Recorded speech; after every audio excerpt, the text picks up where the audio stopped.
Hello students, B Com second year paper second banking विधि एवं व्यवहार। आज हम इसमें भारतीय बैंकिंग नियमन अधिनियम 1949 को पढ़ेंगे।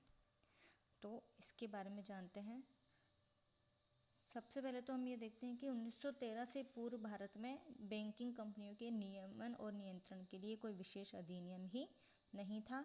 और भारतीय विनिमय साध्य विलेख अधिनियम 1881, इंडियन नेगोशिएबल इंस्ट्रूमेंट एक्ट 1881 में बैंकों के नियंत्रण हेतु नाम मात्र की व्यवस्था थी, लेकिन इसके पहले इससे ज़्यादा और कुछ भी नहीं था।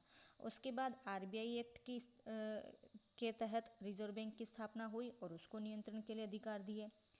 और इनके बाद 1936, 1939 और 1944 में सरकार ने कंपनी अधिनियम में कुछ संशोधन किए। फिर 17 जनवरी 1949 को क्या हुआ? भारतीय बैंकिंग कंपनी अधिनियम 1949 पारित हुआ। 16 मार्च 1949 से ये लागू हो गया। और 1965 में एक संशोधन हुआ और संशोधन से इसका नाम भारतीय बैंकिंग नियमन अधिनियम 1939 इंडियन बैंकिंग रेगुलेशन एक्ट 1949 कर दिया। अब इस संशोधन से क्या हुआ? इस संशोधन के बाद यह अधिनियम सभी सहकारी साख समितियों पर लागू हुआ। किन पर? उन सभी सहकारी समितियों पर जो कि बैंकिंग व्यवसाय करती है। और इसके कारण क्या थे कि बैंकों के समुचित एवं संतुलित विकास तथा विनियोगों पर प्रभावी नियंत्रण और जमाकर्ताओं के हितों की रक्षा के लिए ये अधिनियम बनाया गया। ठीक है। उसके बाद भारतीय बैंकिंग नियमन अधिनियम 1949 में 1965 का संशोधन एवं सहकारी समितियां, यानी कि इससे सहकारी समितियों पर क्या प्रभाव पड़ा? 1965 के संशोधन के बाद यह अधिनियम उन सभी सहकारी समितियों पर लागू हुआ जो कि बैंकिंग व्यवसाय कर रही हैं तथा जिनका निर्माण भारतीय बैंकिंग कंपनी अधिनियम 1956 के अंतर्गत नहीं हुआ है, क्योंकि वह अधिनियम सहकारी साख समितियों पर लागू नहीं है। तो इससे क्या प्रभाव पड़ा? रिजर्व बैंक से लाइसेंस लेना आवश्यक हो गया। बैंकिंग अधिनियम की धारा 22 के अनुसार सभी राज्य सहकारी बैंकों, स्टेट कोऑपरेटिव बैंक और सेंट्रल कोऑपरेटिव बैंक्स को भारतीय रिजर्व बैंक से लाइसेंस लेना अनिवार्य हो गया और इसके बिना बैंकिंग व्यवसाय बंद करना होगा, यानी कि लाइसेंस की अनिवार्यता इसमें डाल दी। इसके बाद बैंक, बैंकर अथवा बैंकिंग शब्द का प्रयोग अनिवार्य कर दिया। और फिर न्यूनतम प्रदत्त पूंजी एवं रक्षित कोष, ये धारा 11 के अनुसार प्रत्येक सहकारी साख समिति आरबीआई के द्वारा समय समय पर निर्धारित न्यूनतम प्रदत्त पूंजी एवं रक्षित कोष को रखेगी। अब आगे बढ़ते हैं। इस अधिनियम की आवश्यकता एवं उद्देश्य necessity and objects of the act, यानी कि इसकी आवश्यकता क्यों महसूस हुई और क्यों इसको स्थापना करने के इसके क्या उद्देश्य रहे। क्या हुआ कि भारत में प्रभावी बैंकिंग अधिनियम तो था नहीं, तो बैंकों के फेल होने या उनके असंतुलित विकास की समस्याएं ज़्यादा थी। इसके अलावा अकुशल प्रबंध और अपर्याप्त पूंजी, अविवेकपूर्ण विनियोग नीति आदि कई बहुत सारे कारण और समस्याएं थी। तो इन आवश्यकताओं को हम इन बिंदुओं में समझ सकते हैं। जैसे पहला, बैंकों को फेल होने से रोकना, to check failure of banks. बैंकों के विकास काल से ही बैंकों के निरंतर फेल होने की प्रवृत्ति से क्या हो रहा था? जनता और जमाकर्ताओं का बैंकिंग व्यवस्था में अविश्वास होने लगा था। इस वजह से प्रभावी बैंकिंग अधिनियम की आवश्यकता पड़ी। उसके बाद बैंकों के संतुलित विकास के लिए balance development of the banking, बैंकों के संतुलित विकास के लिए क्यों जरूरी हुआ? क्योंकि बैंकिंग शाखाएं जो थी अधिकांश किसमें थी? अर्बन क्षेत्र में थी, लेकिन रूरल क्षेत्र में या तो कम थी या ना के बराबर थी। इस वजह से बैंकों के संतुलित विकास के लिए इस अधिनियम की आवश्यकता पड़ी। उसके बाद कट्टर एवं अनुचित प्रतिस्पर्धा पर नियंत्रण, control over cut throat and unwanted competition. बैंकों में क्या हो रहा था? कट्टर प्रतिस्पर्धा हो रही थी, इस कारण से कई बैंकों के गलत विनियोजन हो रहा था और जमाकर्ताओं से प्रलोभन द्वारा निक्षेपों से बैंकों के फेल होने की नौबत आ रही थी। क्यों? क्योंकि अनवांटेड कंपटीशन था। इस पर भी नियंत्रण लगाना जरूरी था। इस वजह से बैंकिंग विधान की आवश्यकता हुई। आगे बढ़ते हैं स्वदेशी बैंकर्स तथा संगठित बैंकिंग में समन्वय के लिए। Coordination among indigenous bankers and organised banking. स्वतंत्रता प्राप्ति से पूर्व क्या था?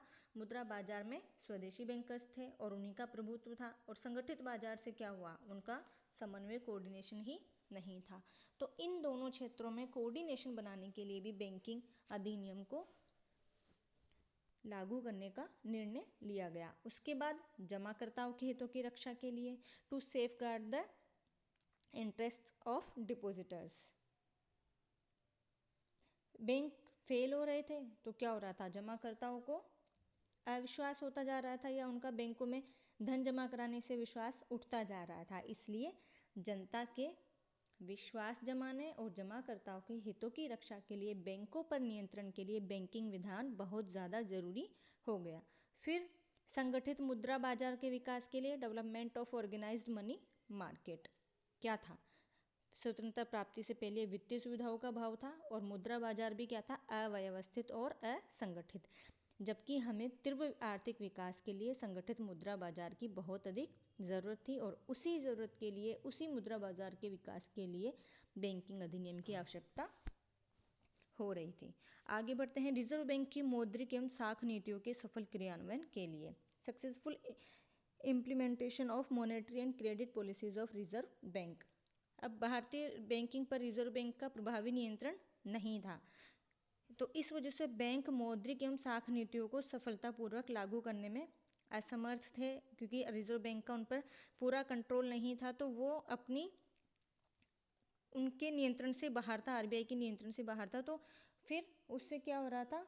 उस मौद्रिक और साख नीतियों की सफलता सुनिश्चित करने के लिए और बैंकिंग व्यवस्था पर प्रभावी नियंत्रण के लिए इस विधान की, या हम कहें भारतीय बैंकिंग नियमन एक्ट 1949 की आवश्यकता हुई।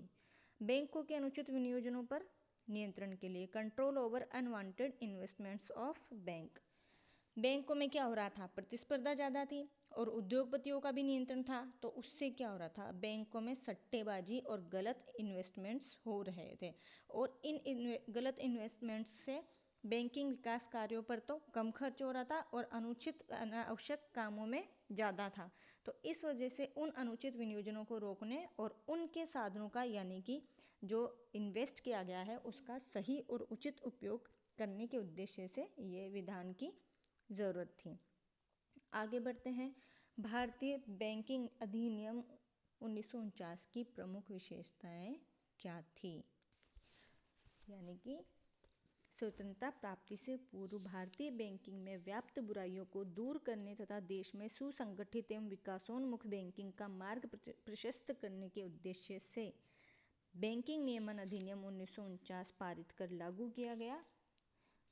और इसकी विशेषताएं, इस अधिनियम के मुख्य कैरेक्टरिस्टिक्स इस प्रकार से हैं। ऑब्जेक्ट्स ऑफ द एक्ट, यानी कि अधिनियम के उद्देश्य, इनका विवरण पहले से दिया जा चुका है। किस लिए? यहाँ भी हमने लिखा, ये यहाँ पर, और पीछे भी इसकी जो आवश्यकता और कारण है, उद्देश्य है, आवश्यकता और उद्देश्य, इनसे हम समझ सकते हैं। यानी कि देश में संतुलित बैंकिंग क्षेत्र में व्याप्त बुराइयों को दूर करने, अनुचित प्रतिस्पर्धा पर नियंत्रण, सुसंगठित मुद्रा बाजार के विकास, बैंकों को विकासोन्मुख बनाने और रिजर्व बैंक की मौद्रिक और साख नीतियों की सफलता के लिए,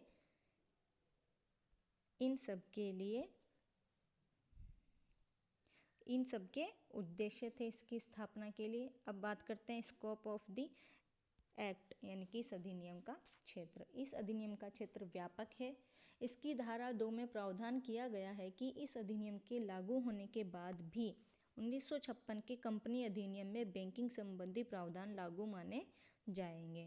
और इन धाराओं में व्यवस्था है कि इस अधिनियम की कोई प्रावधान भारतीय अनुबंध अधिनियम तथा भारतीय विनिमय साध्य विलेख अधिनियम 1881 एवं सिविल एवं क्रिमिनल प्रोसीजर कोड तथा बैंकर्स बुक्स एविडेंट एक्ट के प्रतिकूल नहीं होंगे। और जिन बातों में यह अधिनियम मौन है, चुप है, उन बातों में उससे संबंधी यानी कि तत्संबंधी अधिनियम के प्रावधान लागू रहेंगे।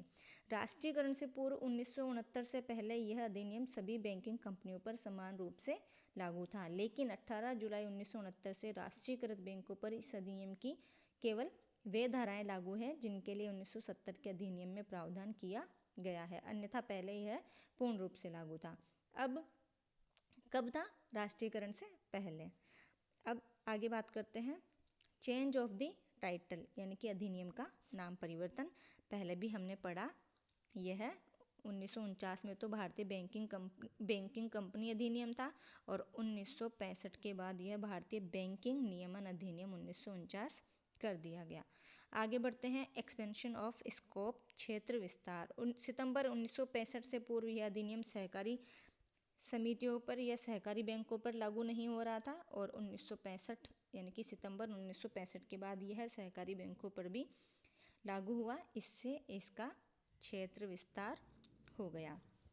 फिर अधिनियम में 56 धाराएं तथा एक परिशिष्ट, 56 sections and 1 appendix in the act. इस अधिनियम में कुल 56 धाराएं हैं और 56 धाराओं में से 55 धाराएं तो किसकी है? व्यापारिक बैंक से रिलेटेड। और धारा 56वीं यानी कि 1 से लेकर 55 तक व्यापारिक बैंक के लिए धाराएं हैं और धारा 56 जो है वो सहकारी बैंकों के लिए है। अब संपूर्ण बैंकों पर लागू यानी कि देश के संपूर्ण बैंकों पर लागू यह 1956 के बाद हो गया। 1956 से पहले जम्मू एंड कश्मीर को छोड़कर सभी भागों में था और 1956 के संशोधन के बाद से जम्मू कश्मीर में भी लागू हो गया। इसका मतलब संपूर्ण देश में लागू हो गया और सभी राज्यों के बैंकों पर यह समान रूप से लागू है। अब बात करते हैं आपात अधिकारों का प्रावधान, प्रोविजन ऑफ इमरजेंसी राइट्स। इस अधिनियम में केंद्र सरकार को यह राइट दे दिया गया है कि यदि जरूरत पड़ती है तो आरबीआई के द्वारा लिखित आवेदन पर वह इस अधिनियम के समस्त प्रावधानों अथवा कुछ प्रावधानों के क्रियान्विति को अधिकाधिक 60 दिनों तक स्थगित कर सकती है। कितने दिनों के लिए? 60 डेज के लिए। फिर 5 विभागों में विभाजित। यह जो बैंकिंग नियमन अधिनियम 1949 है, यह 5 भागों में विभाजित कर दिया गया है। इनको हम अगले पार्ट में पढ़ेंगे। Thank you.